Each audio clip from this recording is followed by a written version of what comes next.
learning to use technology to facilitate what you need to do. So, as engineering becomes more desk-based and more computerized, you're going to have to learn to interface with,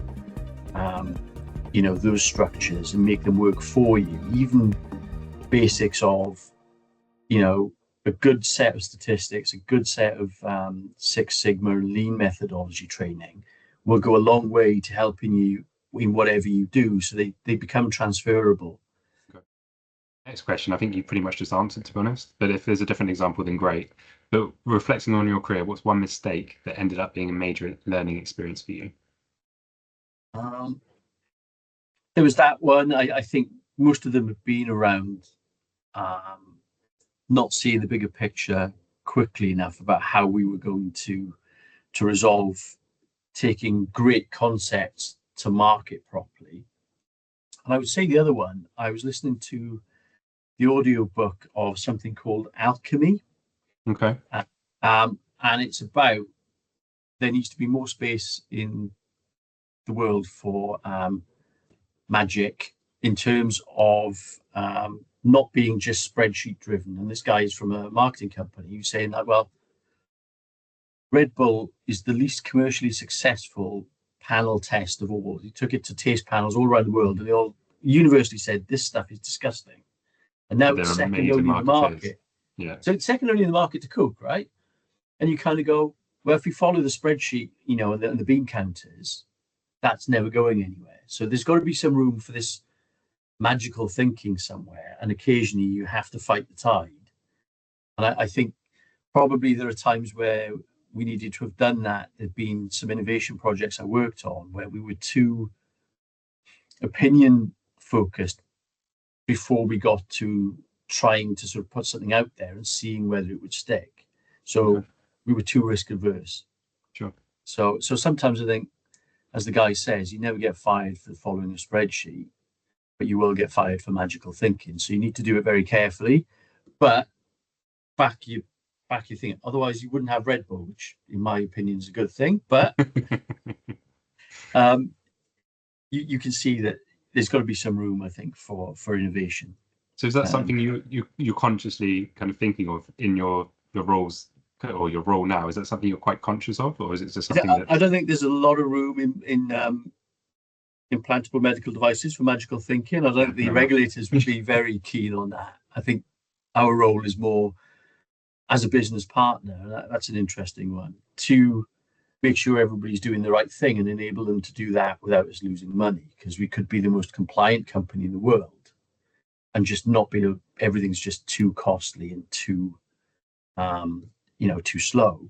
So we've got to balance that regulatory compliance with commercial need and serving the needs of the customer. So it's very easy to see qualities operating very much in the black and white. The skill is operating in the grey and knowing when good enough, and that shouldn't sound pejorative either, but good enough is good enough. Sure.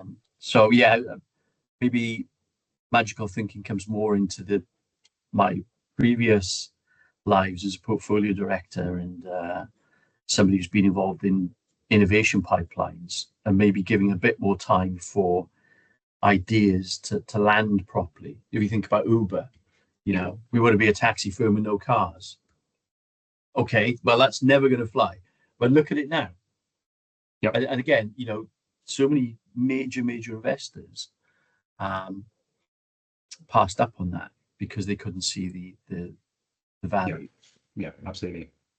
The downside, of course, is the Theranos scandal. But I mean, the whole Elizabeth Holmes thing, where 20 minutes of hard thinking with the medic should have revealed that it was never going to work. Yeah. So going on for years and hundreds of millions of dollars, wasn't it? At one point, it was worth $9 billion. Yeah. And it never worked. Yeah. It couldn't work. It never was going to work. No. So it's an interesting balance, but you've got to be able to take risks. Otherwise, you don't get the new. You just get refinement of what you've already got. So, if accountants and kind of risk-averse specialists have been present, we just have a wheel now in a cave, and we'd have a better wheel, but we wouldn't have moved much further than that. Because it was like, well, we've got a wheel. What do we need to do else? So you've got to be I think open to try new things, and that goes for everything really. Perfect. Thank you very much. So on to the next point. If you mentor young professionals entering the field today, what is the most important lesson you'd share with them about resilience? About resilience, I would say that you're gonna get told no a lot, and you need to figure out and be brave enough to ask why you're getting told no and take the lessons on board, Okay. and then not bring the same request back, but actually to kind of show that you're learning and bring things back with the understanding of who you're presenting it to and why they might be resistant, and try and work with them rather than just go away and kind of stew on the problem. And I think, that's the thing that we all learn early on with our leaders, is understanding how they work and what they respond to. And so when you do get knocked down, understand why. Ask the questions. I didn't think you'd respond to that in that way. Why did you? And what can I take away from it? So take it as a learning lesson. Don't take it as punishment. Okay, perfect. What is something you wish someone had told you when you were at the start of your career? There are more careers out there than you're aware of. So I come from a very traditional South Wales background where everybody went to work at one company, stayed there forever, right? Sure. And then when I was doing my PhD, I saw an advert for somebody to go and become a dive site surveyor for a David Attenborough thing about the ocean. And I thought I should have done that. And that was the perfect piece. Like, who knew that was a job for 2 years, was flying around the world looking for places to film fish. And you just thought, well, I mean, I wasn't remotely qualified by that point because I'd already specialized in the chemistry, but you just realize that there's a whole plethora of opportunities out there. So don't limit yourself and be flexible. And the other thing is be confident, right? If you're already the perfect fit for the job you're applying for, you're already overqualified. People want to hire you on potential. Yep. So they can see that you've got something. So come, show them your journey, and then explain to them how you can grow. And I think that's what I would say to myself is, don't be shy in asking for development, and don't be shy in kind of showing that you're keen to grow.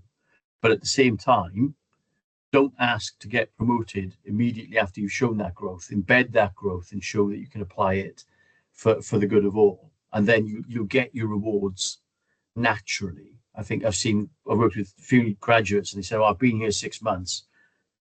I want to be a senior developer." And you're going, we haven't completed anything yet.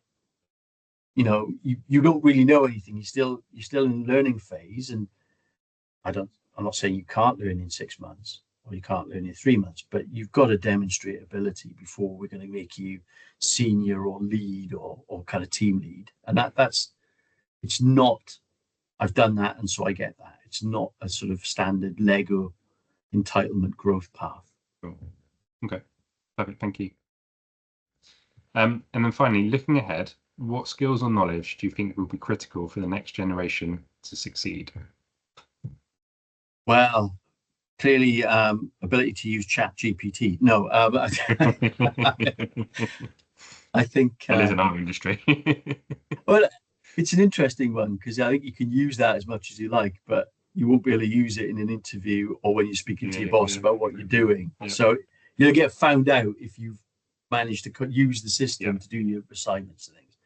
I think skills to get ahead, and I think it's alluded to a little bit in the questions, Rich, I think, which are become broader and have a bigger appreciation of how businesses and industry works. So why are HR doing this? Why are the commercial team doing that? What does a development pipeline look like? And why are we doing this in terms of investments? And understand how finance influences budgets and what we can and can't do. Yep. Because I think it allows you to respond to the situations around you a lot better rather than just thinking about what your function is doing. Yeah, I remember a development scientist going, well, we made 3 billion last year. Why can't I buy a new $100,000 machine? And you go, well, it's not in our budget. And they're going, yeah, but we made 3 billion, so we can spend some of the cash. You go, it's not ours. We don't get that. Yeah. I'd love to have a big pile of money behind me, like Scrooge McDuck.